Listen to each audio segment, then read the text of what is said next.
My name is Rachel King, and I'm a nursing student at the University of South Alabama, and I'm going to be demonstrating how to insert an enema. So first, I would need to gather all of my supplies. So I would need an IV stand, a bedpan, and my enema set. So then I would come over to the sink, perform hand hygiene, don my goggles, and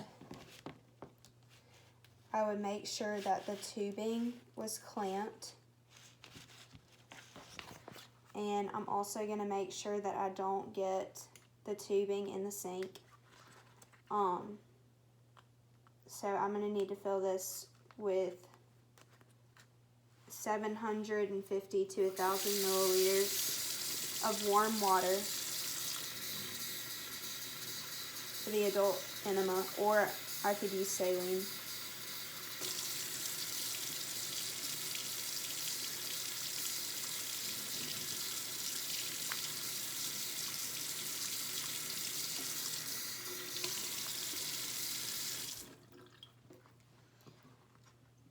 So now I'm going to put my soap in and just gently slosh this back and forth.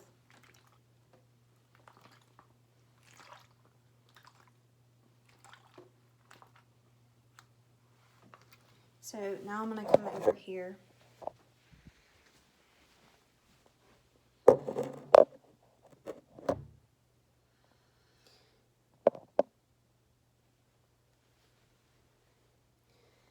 And I would make sure the tubing is still clamped, and I would hang it on my IV stand or lay it on a hard surface that's not the bed. So for now, I'm just going to lay it right here, and I would come in and explain the procedure to the patient. Lower the side rail, raise the bed to a comfortable working height, and assist them to the lateral Sims position. And I would lubricate the tube with my non-dominant hand, and after lubricating, I would touch the patient's hip kind of firmly, but also be gentle, and let them know that I'm about to insert. And I would also need to prime this. So I would open the tube and re-clamp so it's ready to go. And like I said, I would lubricate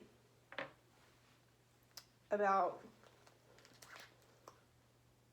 3 to 4 inches of it. I would let the patient know that I'm about to insert it and instruct them to breathe deeply. And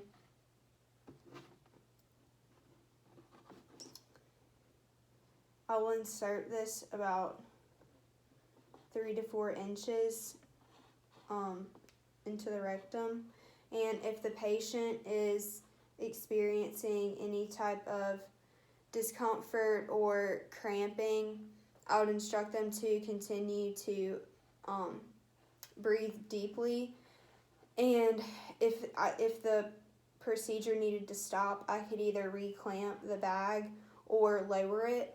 So I should be holding the bag at least 12 to 18 inches above the site.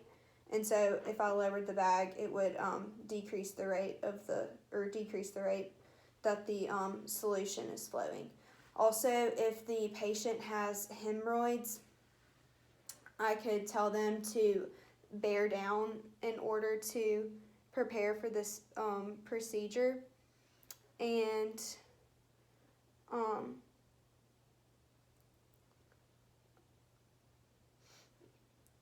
so after removal, I would throw this away, and I would make sure that the bedpan was near me.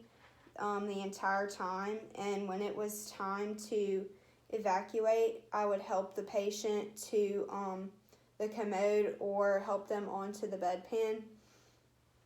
And so here is my bedpan, and the skinnier side would be facing the rectum, like would be closest to the rectum, and the wider side would be closer to the thighs.